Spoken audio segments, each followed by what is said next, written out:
প্রিয় ভিউয়ার্স, আসসালামু আলাইকুম। আমরা কিন্তু চলে আসলাম এখন রূপালী ইলিশে। আমরা সরাসরি চলে যাব ভিতরে। আপনারা দেখতে পারতেছেন এখানে মান খুব উন্নত মানের খাবার। আমরা সরাসরি চলে যাব রূপালী ইলিশে।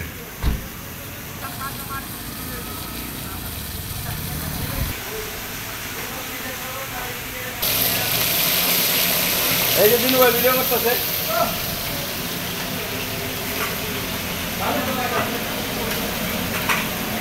ভিডিও একের ভিডিও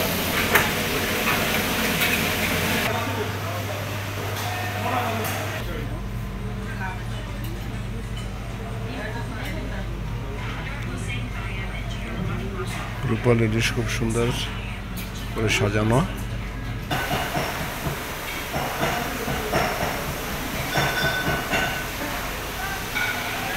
আমরা দেখবো এখানে কি কি পদের ভর্তা আছে, আপনাদের সবগুলো দেখাবো। সরষে ইলিশ, মুরগি জাল ফ্রাই, খিচুড়ি, শুটকি বোনা, গরুর মাংস বোনা, পাঙ্গাস মাছ, দেশি সবজি, চিংড়ি বোনা, ইলিশ ঝাল। উন্নত মানের দুইটা পাওয়া যায় ভালো।